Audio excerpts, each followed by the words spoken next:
The first thing I remember is the champagne fizzing against my lips, cold and golden, while his eyes lingered on me like he already knew the answer to a question I hadn't even heard yet. The VIP lounge was quiet that night, too quiet for the electricity that suddenly ran between us. Outside, the storm had shut down half the departures board. Inside, the lighting was warm, the air smelled faintly of leather and citrus polish, and I was alone at my table, until he sat down without asking. His voice was deep, smooth, the kind that wraps around you before you even realize you've let it. He didn't ask my name at first, just commented on the way I was swirling my glass. "Like you're making it dizzy on purpose," he said, smiling, and my body responded before my mind caught up. I laughed, light, careless, but something in me shifted. It was supposed to be nothing. Small talk to kill a few stranded hours. But the way he looked at me, steady, amused, a little too knowing, made the air thicken. His gaze held a dare I couldn't quite name. By the time he suggested we share another bottle, I'd already stopped thinking about the flight I was supposed to take, or the husband waiting for me in another city. In that lounge with the storm outside, I wasn't anyone's wife. I was just a woman being seen. I shouldn't have leaned closer.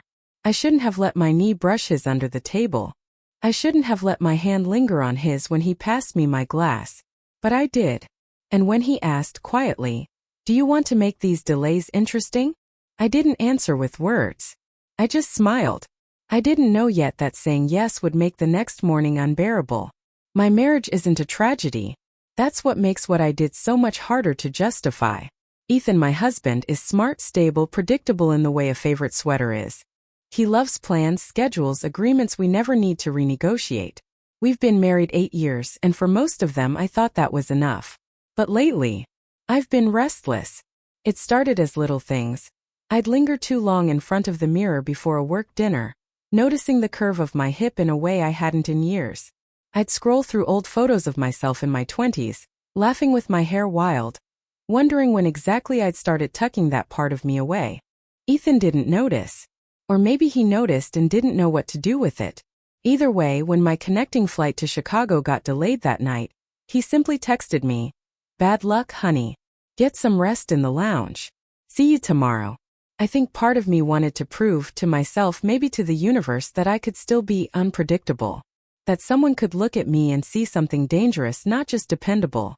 The man in the lounge, he wasn't from my world.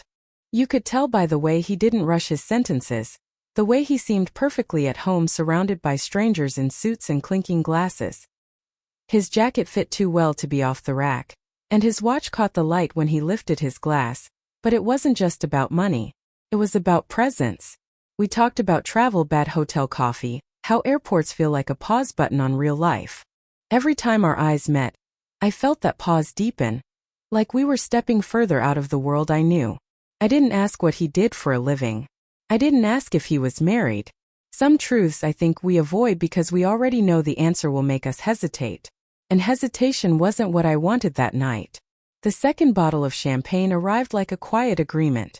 No clinking glasses, no toast, just a slow pour and the faint curl of his smile. I told myself I was just enjoying the attention, the warmth in my chest from the drink. But then his hand brushed mine when he slid the dish of olives closer, and it was like striking a match in a dark room. My breath caught.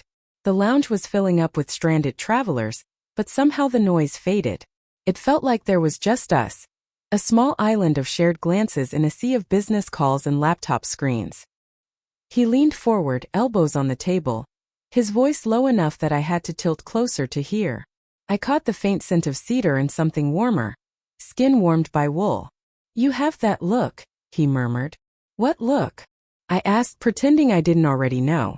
The look of someone trying very hard to pretend she's not enjoying herself. It was dangerous the way he said it, not a question but a fact. I should have laughed it off. I should have excused myself, gone to the quiet corner with the leather armchairs and buried myself in my phone. Instead, I leaned in too. Maybe I am. His gaze didn't move from mine, but I felt his legs shift under the table, just enough that the side of his knee rested against mine. The contact was light, but it stayed there, like a dare neither of us planned to take back. I felt heat creep up the back of my neck, that restless flutter low in my stomach. Every detail, the soft hum of the air vents, the muffled announcements, The slow fizz in my glass seemed amplified, as if the whole room was conspiring to slow time for us. The flight updates kept coming. More delays, later departures, but neither of us moved. His fingers tapped idly on the table near mine, close enough that I could feel the faint vibration through the wood. And then he asked, "Do you ever do things just because you know you shouldn't?" The answer rose in my throat before I could stop it. I didn't answer his question out loud. Instead, I let the silence sit between us, thick and charged, as if my lack of denial was already its own confession. The storm outside rattled against the tall windows. Rain streaked the glass in blurred silver lines, and every time lightning flashed, I could see his profile. The sharp line of his jaw, the curve of his mouth, illuminated for a heartbeat before the shadows claimed him again. He shifted his chair slightly closer. Not so much that anyone would notice, but enough that our knees and the side of my thigh were now brushing his every time I shifted. It was barely a touch, but it anchored me to him in a way that made the rest of the lounge fade away. We talked, but it was all surface, travel stories, near-miss flights, favorite cities. Underneath it, though, every word was a test. Every pause left room for something neither of us was saying. When he reached for the champagne, his hand slid past mine, close enough that his fingers grazed the edge of my wrist. It was like my pulse jumped to meet him. He noticed. I could see it in the way his lips curved, slow and knowing. At one point I laughed, too softly, almost to myself, and he tilted his head. "What?" "Nothing," I said. But the truth was I was laughing at my own unraveling. When the lounge attendant came by to tell us the next set of flights had been canceled for the night, he didn't even look surprised. He just glanced at me, eyes steady, and asked, "Do you have somewhere to stay?" I should have said yes.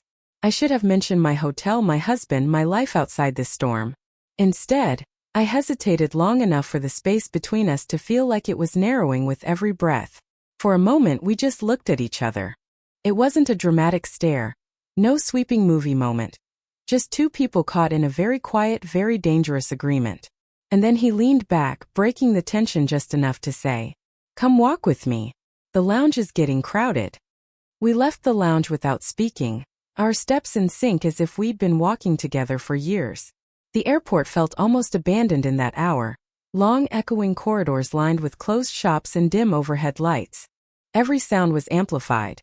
The muted thud of our footsteps, the rolling hum of a cleaning cart in the distance, the storm hammering against the high glass walls.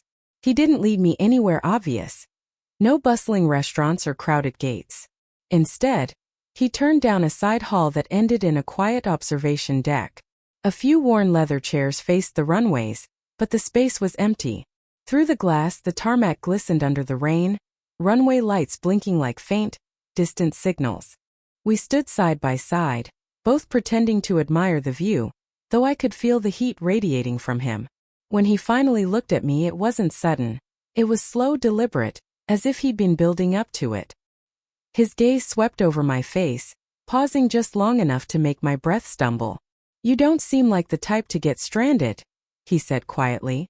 "Maybe I wanted to," I replied before I could think. That made him smile, small, almost private. He stepped closer, enough that the sleeve of his coat brushed my arm. My pulse thudded in my ears. I could smell the faint trace of his cologne, something that made me want to close my eyes and just breathe it in. When his fingers found my wrist, they didn't grip. They rested there, barely pressing into my skin, but I felt it everywhere. I turned toward him, and the air between us seemed impossibly thin.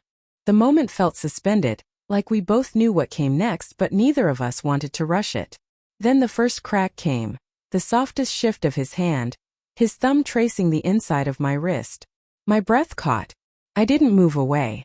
And just like that, the walls I'd kept around myself for 8 years began to crumble.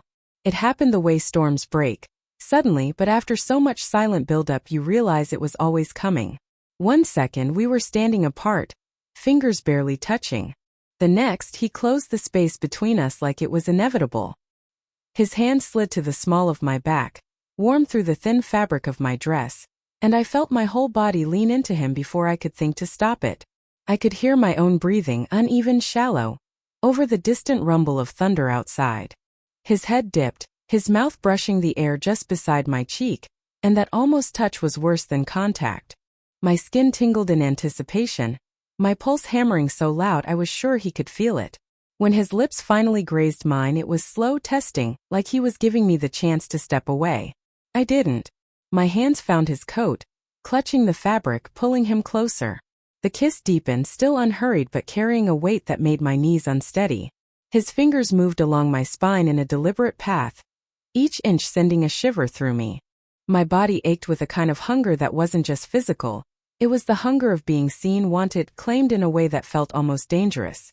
The glass walls around us reflected the soft glow of runway lights, turning the whole scene into something surreal, like we'd slipped into a place that wasn't entirely real. I lost track of time, whether it was minutes or hours, until I felt his forehead rest against mine, his breath warm against my lips. "This shouldn't be happening," I whispered. "I know," he murmured back, and I could feel the truth in the way his fingers tightened at my waist. "But it is." And in that moment, neither of us cared about the world waiting outside. When I finally stepped back, my hand still rested on his chest, the steady rise and fall of his breathing matching mine. My lips tingled, my body was warm everywhere he'd touched, and yet reality was already starting to press its way back in. The storm outside had eased into a steady rain, but the quiet between us felt heavier now. I wrapped my arms around myself, partly for warmth, partly to create some space I wasn't sure I wanted. "We should," I started but didn't finish. Should what? Leave? Pretend this didn't happen? Promise it wouldn't again? None of those words fit in my mouth. He studied me for a moment, his eyes searching, as if trying to decide how much of my hesitation was real. "I don't want this to be a mistake," he said softly. I almost laughed, bitter, breathless. "It already is." We didn't move right away.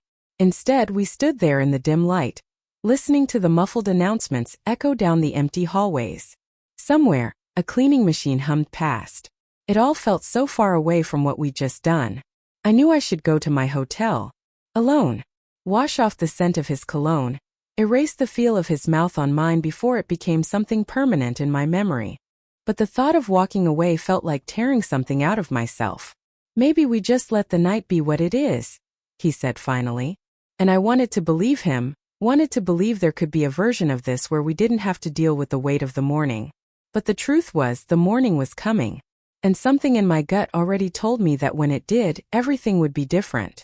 Morning came with the hollow hum of the airport waking up, announcements crackling overhead, coffee brewing somewhere nearby, suitcases rattling over tile.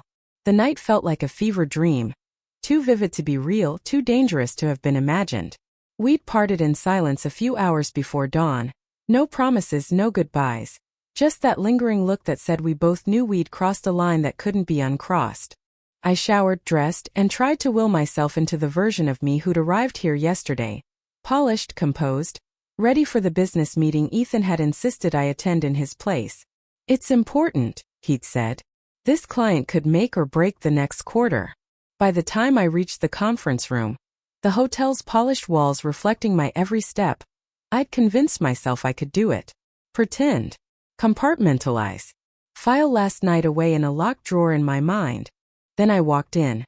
And he was there, standing at the head of the table, shaking hands with the team, looking every bit the man who could decide the future of my husband's company. Our eyes met, and for a split second the entire night replayed in my head. The taste of champagne, his hand at the small of my back, the storm pressing us closer. I saw the same flicker in his eyes, the ghost of a smile that wasn't meant for anyone else in the room. Ethan's assistant stepped forward, oblivious. "This is Mr. Carter, our most important client this quarter. He's been looking forward to meeting you." I forced my lips into a polite smile, my pulse pounding so hard I thought I might faint.